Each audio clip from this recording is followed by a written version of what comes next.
Sir मैं बिल्कुल तैयार हूँ। मैंने संघर्ष किया है छात्र जीवन से और मैं हिमाचल के हितों को अपने संसद में रखने के लिए पूरा तैयार हूँ। आम कार्यकर्ता की यहाँ पर बात हो रही है, लेकिन विपक्ष कह रहा है कि आप तो करोड़पति हैं, आम कार्यकर्ता नहीं हैं।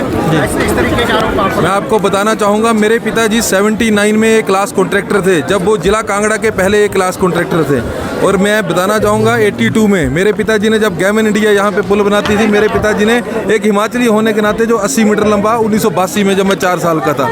और अगर हमने अपना व्यापार किया है तो टैक्स, अपना GST इनकम टैक्स सारा हम एक एक पैसा दे के, अगर मेरे पिताजी के देहांत के बाद अगर मुझे वो मेरा कारोबार पैतृक कारोबार संभाला गया, तो क्या मैं एक होता है लायक बेटा, एक नालायक बेटा, अगर मेरे को संभाला गया, मेरे ऊपर जिम्मेवारी थी, मेरी माताजी का देहांत हो गया 2020 में और 22 में पिताजी की, तो मेरा फर्ज बनता था उसको मैं आगे करूं। तो प्राथमिकता क्या रहेगी अनुराग जी? आप खुद टूरिज्म से जुड़े हुए? बिल्कुल जी, मैं आपको बताना चाहूँगा, मैं टूरिज्म से जुड़ा हुआ आदमी हूँ, मैं साहसी खेलों से जुड़ा हुआ आदमी हूँ। मैं चाहता हूँ कि प्रदेश में किसी भी प्रदेश की आर्थिकी जो है टूरिज्म से, और जो हमारे एडवेंचर स्पोर्ट्स, कई स्टेट्स में एडवेंचर स्पोर्ट्स को, तो मैं केंद्र से जो भी योजनाएं हिमाचल प्रदेश के लिए ला पाऊंगा, मैं दिन रात उसके लिए काम करूँगा।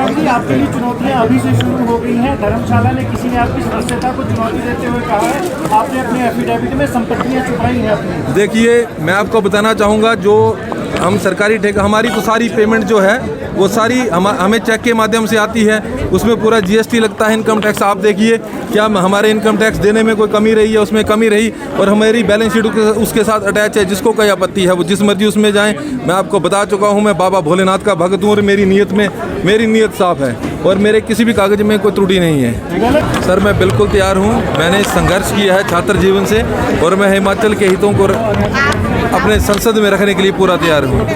आम कार्यकर्ता की यहाँ पर बात हो रही है, लेकिन विपक्ष कह रहा है कि आप तो करोड़पति हैं, आम कार्यकर्ता नहीं हैं। इस तरीके के आरोप मैं आपको बताना चाहूँगा, मेरे पिताजी 79 में एक क्लास कॉन्ट्रैक्टर थे, जब वो जिला कांगड़ा के पहले एक क्लास कॉन्ट्रैक्टर थे। और मैं बताना चाहूँगा 82 में मेरे पिताजी ने जब गैमन इंडिया यहाँ पे पुल बनाती थी, मेरे पिताजी ने एक हिमाचली होने के नाते जो 80 मीटर लंबा 1982 में जब मैं 4 साल का था।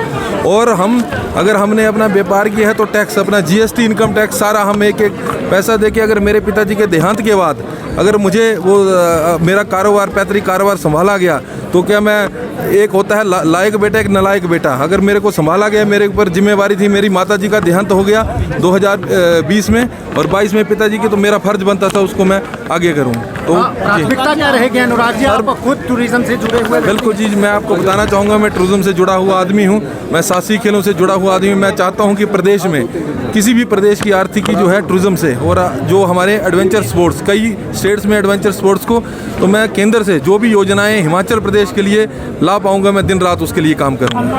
आपके लिए चुनौतियाँ अभी से शुरू हो गई हैं। धर्मशाला ने किसी ने आपकी सदस्यता को चुनौती देते हुए कहा है, आपने अपने एफिडेविट में संपत्तियाँ छुपाई हैं अपनी। देखिए, मैं आपको बताना चाहूँगा, जो हम सरकारी ठेका, हमारी तो सारी पेमेंट जो है वो सारी हमें चेक के माध्यम से आती है, उसमें पूरा GST लगता है, इनकम टैक्स। आप देखिए क्या हमारे इनकम टैक्स देने में कोई कमी रही है, उसमें कमी रही, और हमारी बैलेंस शीट उसके साथ अटैच है। जिसको कोई आपत्ति है वो जिस मर्जी उसमें जाएं। मैं आपको बता चुका हूँ, मैं बाबा भोलेनाथ का भक्त हूँ और मेरी नीयत साफ है और मेरे किसी भी कागज में कोई त्रुटि नहीं है।